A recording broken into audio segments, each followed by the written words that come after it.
தமிழ்நாட்டில் விவசாயிகள் படும் சிரமங்களை எல்லாம் திமுக அரசு கண்டு கொள்ளவில்லை என்று இபிஎஸ் குற்றம் சாட்டியுள்ளார். கூடுதல் விவரங்களுடன் இணைகிறார் செய்தியாளர் ராஜகுமரன். வணக்கம், விவரங்கள்.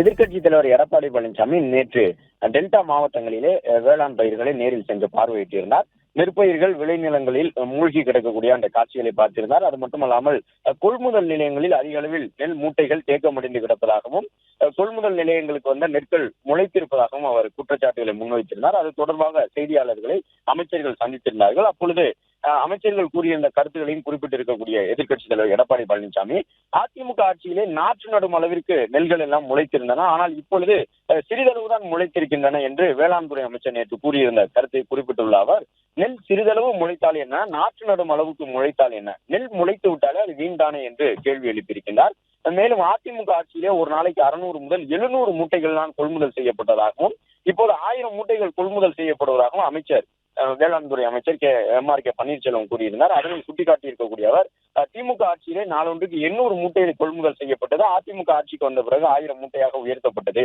மீண்டும் 2021 ஆட்சிக்கு வந்தது முதல் தற்போது வரை 800 மூட்டை தான் கொள்முதல் செய்து கொண்டிருக்கின்றார்கள் என்று குற்றச்சாட்டுகளை முன்வைத்திருக்கின்றார். அது மட்டுமல்லாமல் ஈரப்பதம் குப்பை எல்லாம் பார்க்காமல் தனியார் நெல் கொள்முதல் செய்வார்கள் என்று நேற்று வேளாண் துறை அமைச்சர் கூறியிருந்தார்.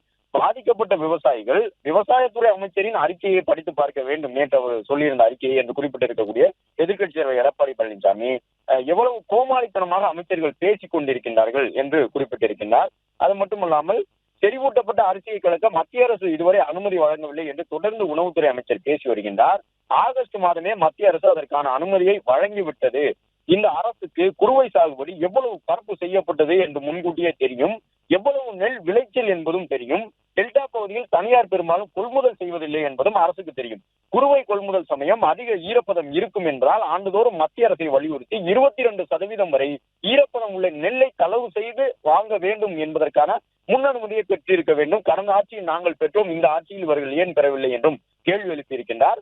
இவற்றையெல்லாம் முன்கூட்டியே திட்டமிட்டு நெல் கொள்முதலில் கூடுதல் வசதிகளை ஏற்படுத்தி அதிக அளவு வரக்கூடிய நெல்லை சேமிக்க தற்காலிக குடோன்களை அமைத்திருக்க வேண்டும். விவசாயிகளுடைய நெல்லை உடனுக்குடன் கொள்முதல் செய்திருக்க வேண்டாமா இந்த அரசு என்று கேட்டிருக்கக்கூடிய அவர், விவசாயிகளிடமிருந்து நெல்லை முழுமையாக கொள்முதல் செய்ய முடியவில்லை என்பதை கூட இந்த அரசு உணரவில்லை. டெல்டா மாவட்டத்தில் என்ன நடக்கின்றது என்பது கூட முதலமைச்சருக்கு தெரியவில்லை. முதலமைச்சரும் அமைச்சர்களும் கற்பனை உலகத்தில் வாழ்கின்றார்கள். இவர்கள் பொதுவாக வரக்கூடிய அந்த ஊடகங்களில் வரக்கூடிய செய்திகளை பார்த்து மக்கள் படும் துன்பங்கள் வேதனைகளை அறிவதில்லை, நேரில் சென்று பார்ப்பதும் இல்லை. இவர்களுக்கென்று ஒரு உலகம், அதில் இவர்களுக்கு வேண்டிய அதிகாரிகள் உளவுத்துறையினர் மக்கள் சுபிஷமாக இருக்கின்றார்கள் என்று தங்களுக்கு தாங்களே சொல்லிக் கொள்கின்றார்கள் என்று குற்றச்சாட்டுகளை முன்வைத்திருக்கக்கூடிய எதிர்க்கட்சித் தலைவர், இனியேனும் இந்த அரசு விழித்துக் கொண்டு தன் மீது பாய்வதை விட்டுவிட்டு விவசாயிகள் கடன் வாங்கி வியர்வை சிந்தி விளைவித்த நெல்லை உடனடியாக கொள்முதல் செய்வதுடன் முளைவிட்ட நெல்மணிகளை வேளாண் துறை மற்றும் வருவாய்த்துறை அதிகாரிகளை கொண்டு கணக்கிட்டு பாதிக்கப்பட்ட விவசாயிகளுக்கு உடனடியாக நிவாரணம் வழங்க வேண்டும். டெல்டா மற்றும் பிற மாவட்டங்களில் அறுவடைக்கு தயாராக இருந்த நெற்பயிர்கள், அண்மையில் நடவு செய்த நெற்பயிர்கள் சமீபத்திய கனமழையால் நீரில் மூழ்கி சேதமடைந்துள்ளது. அதையும் வேளாண் துறை அதிகாரிகள் கணக்கிட்டு பாதிக்கப்பட்ட விவசாயிகளுக்கு உரிய நிவாரணத்தை வழங்க வேண்டும் என வலியுறுத்தியுள்ளார். பிளே ஸ்டோர் மற்றும் ஆப் ஸ்டோரில் இருந்து பாலிமர் செயலியை QR கோடு மூலம் பதிவிறக்கம் செய்யுங்கள். செய்திகளை உடனுக்குடன் பெறுங்கள்.